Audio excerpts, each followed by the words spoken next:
Meet 16-year-old Rachel Acey. She's what some may consider a typical oldest child, independent, outgoing, and hardworking. Rachel has been so successful in her studies that she's already taking courses like this Taekwondo class at her local community college. But her outgoing personality is very different from her brother Jake's. I've always been like take charge and boss Jake around and stuff, and so I think a lot of that carries into like with my friendships and personality and stuff, because like being in plays, he would never do that. And I don't know if that's a birth order thing or if it's just a difference in personality. Jake came along 13 months after Rachel.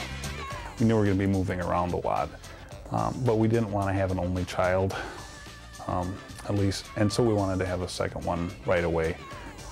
Pediatrician Daniel Broughton says many factors affect when parents bring another child into the family, including an impending move or a health insurance change. There is no perfect spacing. There is no imperfect spacing.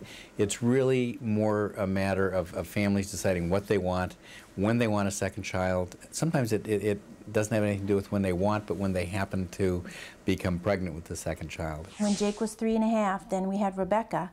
And I kind of liked having the two at once. And so when Rebecca was 3 months old, I got pregnant with Ruthie. And people, when I would tell people, they didn't know whether to say I'm sorry or congratulations. And it's like, no, this was planned. This is okay. We're happy.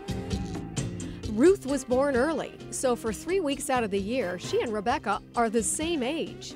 We do the same things, and sometimes I wish we weren't the same age so we didn't have to share a room, but...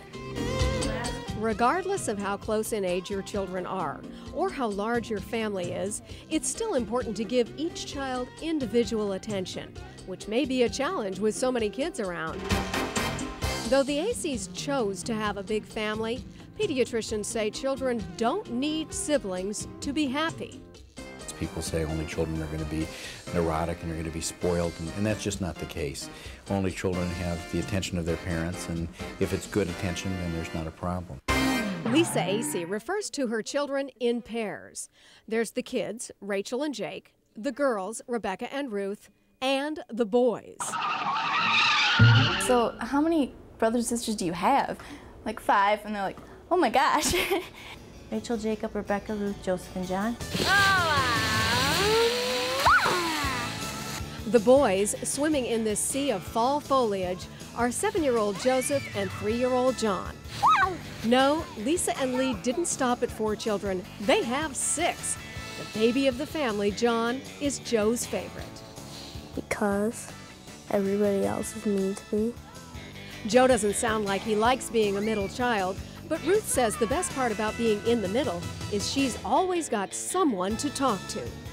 Sometimes when Rachel's not busy, she does stuff with me and Becca, and like if Becca's not here, I can do stuff with Joe, or I can play with John. I don't really do anything with Jake. He's grumpy. I'm not a grump. Just annoy me sometimes. Rachel probably wouldn't say I'm a grump as much as Ruth and Rebecca would, or Joe. Dinner time is a hectic time in this house, and it takes about 12 gallons of milk a week to keep these children growing strong. And despite some fairly minor skirmishes, most of the time everybody gets along well. So does that make Lee and Lisa want to have a 7th child? We feel pretty complete with 6 because we have the 3 and 3. We got all the chairs filled at the table. But it's really hard when you're seeing baby get to be almost 4 and you know that, this is probably the last one. I had a baby on every day of the week except Sunday. That's my day of rest, I figured.